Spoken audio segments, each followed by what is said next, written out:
നമസ്കാരം. മലയാളി വാർത്ത പ്ലസിലേക്ക് സ്വാഗതം. വർഷങ്ങൾക്കിപ്പുറം ഇറാനിൽ നടക്കുന്ന ഏറ്റവും വലിയ സർക്കാർ വിരുദ്ധ പ്രക്ഷോഭങ്ങളുടെ പശ്ചാത്തലത്തിൽ അമേരിക്കൻ സൈനിക ഇടപെടൽ ഉണ്ടാകാനുള്ള സാധ്യത മുൻനിർത്തി ഇസ്രയേൽ അതീവ ജാഗ്രതയിലെന്ന് റിപ്പോർട്ട്. ഇറാനിൽ പ്രക്ഷോഭം നടത്തുന്നവർക്കെതിരെ ബലപ്രയോഗം നടത്തരുത് എന്ന് ഭരണാധികാരികൾക്ക് മുന്നറിയിപ്പ് നൽകിയ US പ്രസിഡന്റ് ഡൊണാൾഡ് ട്രംപ് കഴിഞ്ഞ കുറച്ചു ദിവസങ്ങളായി പ്രശ്നത്തിൽ ഇടപെടുമെന്ന് ആവർത്തിച്ച് പറയുന്നുണ്ട്. പ്രക്ഷോഭകർക്ക് സഹായം നൽകാൻ അമേരിക്ക തയ്യാറാണെന്ന് ശനിയാഴ്ച ട്രംപ് വ്യക്തമാക്കി. അതീവ ജാഗ്രത എന്നതുകൊണ്ട് പ്രായോഗികമായി എന്താണ് അർത്ഥമാക്കുന്നതെന്ന് ഇസ്രയേൽ സുരക്ഷാ കൂടിയാലോചനകളിൽ പങ്കെടുത്ത സ്രോതസ്സുകൾ വ്യക്തമാക്കുന്നില്ല. ഇറാനെതിരെ ശക്തമായ സൈനിക നടപടിക്കുള്ള സാധ്യതകൾ പരിശോധിക്കാം എന്ന് US പ്രസിഡന്റ് ട്രംപ് പറഞ്ഞു. ഇറാനെതിരായ സൈനിക നടപടിയെക്കുറിച്ച് വിശദീകരിക്കാൻ ചൊവ്വാഴ്ച സേനാ മേധാവികളോട് ആവശ്യപ്പെട്ടിട്ടുണ്ട്. ഇറാൻ പരിധി ലംഘിച്ചതായി കഴിഞ്ഞ ദിവസം ട്രംപ് പറഞ്ഞിരുന്നു. നിരപരാധികളായ നിരവധി പേരാണ് കൊല്ലപ്പെടുന്നത്. ഇത് ഗൗരവമായാണ് ഞങ്ങൾ കാണുന്നത്. ഇക്കാര്യം സൈന്യവുമായി ചർച്ച ചെയ്യുന്നുണ്ട്. പ്രക്ഷോഭകാരികളെ സഹായിക്കാൻ ഇറാനിൽ ഉപഗ്രഹ ഇന്റർനെറ്റ് സംവിധാനം ഏർപ്പെടുത്താൻ ഇലോൺ മസ്കിനോട് നിർദ്ദേശിക്കുമെന്നും അദ്ദേഹം പറഞ്ഞു. എന്നാൽ US ആക്രമണമുണ്ടായാൽ ഇസ്രയേലിനെയും US സൈനിക കേന്ദ്രങ്ങളെയും ലക്ഷ്യമിടുമെന്നാണ് ഇറാന്റെ പ്രതികരണം. കഴിഞ്ഞ വർഷം US ആക്രമണത്തിന് തിരിച്ചടിയായി ഖത്തറിലെ US സൈനിക കേന്ദ്രങ്ങളിൽ ഇറാൻ ആക്രമണം നടത്തിയിരുന്നു. ഇനിയും ഇത് ആവർത്തിക്കുമോ എന്നതാണ് ഇപ്പോഴുള്ള ആശങ്ക.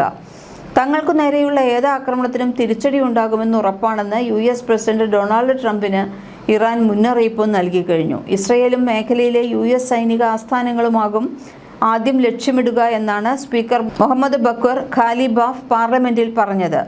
രാജ്യത്ത് നടക്കുന്ന പ്രക്ഷോഭങ്ങളെക്കുറിച്ച് ചർച്ച ചെയ്യാൻ ഞായറാഴ്ച വിളിച്ചു ചേർത്ത പാർലമെന്റ് സമ്മേളനത്തെ അഭിസംബോധന ചെയ്ത് സംസാരിക്കുകയായിരുന്നു സ്പീക്കർ ഖാലിബാഫ്. സമീപ വർഷങ്ങളിലെ ഏറ്റവും വലിയ ജനകീയ പ്രക്ഷോഭമാണ് ഇറാനിൽ ഇപ്പോൾ സർക്കാരിനെതിരെ സംഭവിക്കുന്നത്.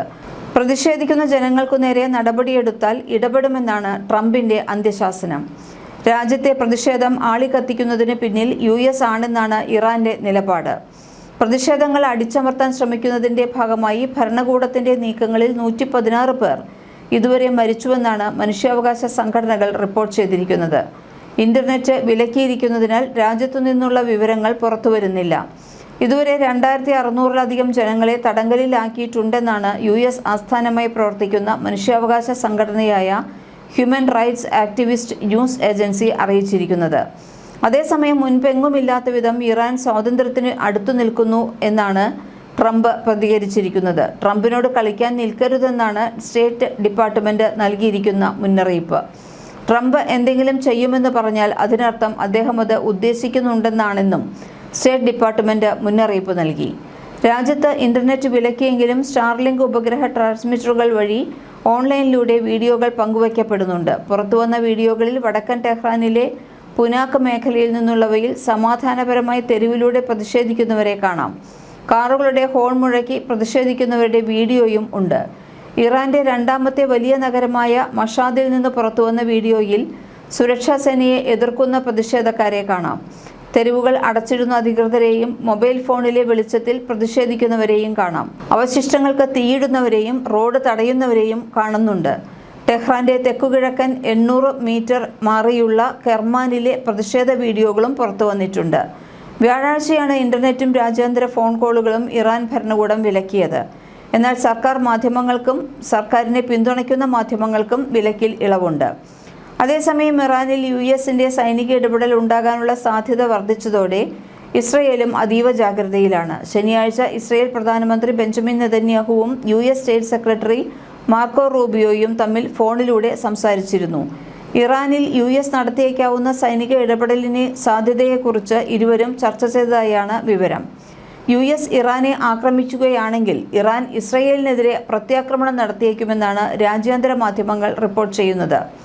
ഇതേസമയം രാജ്യത്തെ പരമോന്നത നേതാവ് ആയത്തുള്ള ഖമേനിയുടെ ഭരണത്തിൽ നിന്ന് ഇറാനെ മോചിപ്പിക്കുന്നതിനാവശ്യമായ സഹായം നൽകാൻ അമേരിക്ക തയ്യാറാണെന്ന് ട്രംപ് തന്റെ സാമൂഹിക മാധ്യമമായ ട്രൂത്ത് സോഷ്യലിൽ കുറിച്ചു.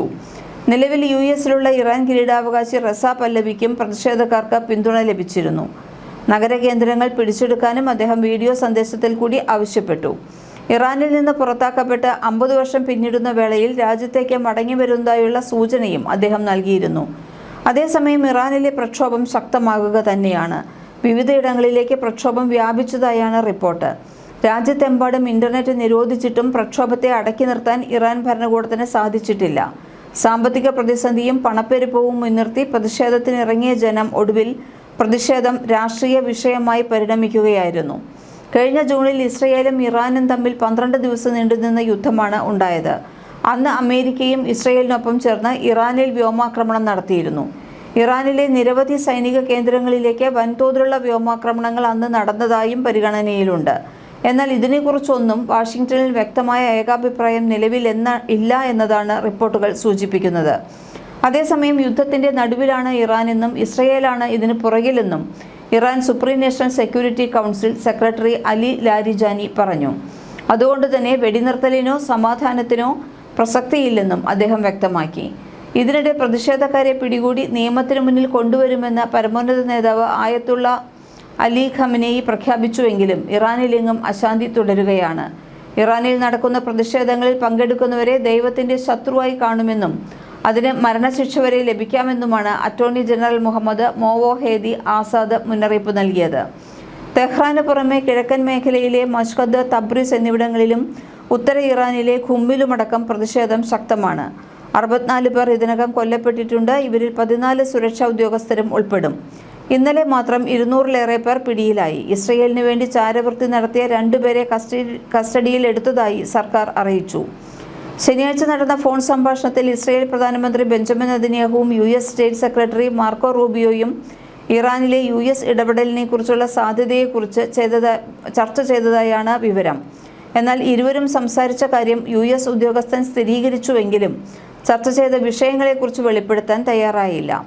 ഇറാനിൽ പ്രക്ഷോഭം തുടരുകയാണെങ്കിൽ അവിടെ നേരിട്ട് ഇടപെടാനുള്ള താൽപ്പര്യം ഇസ്രയേൽ ഇതുവരെ പ്രകടിപ്പിച്ചിട്ടില്ല.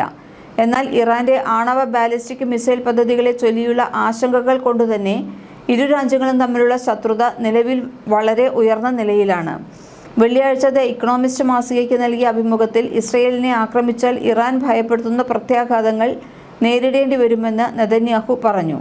മറ്റുള്ള കാര്യങ്ങളിൽ ഇറാനിൽ എന്താണ് സംഭവിക്കുന്നതെന്ന് നമുക്ക് നോക്കി കാണാമെന്നും ഇറാനിലെ പ്രക്ഷോഭങ്ങളെ പരാമർശിച്ചുകൊണ്ട് നെതന്യാഹു കൂട്ടിച്ചേർത്തു.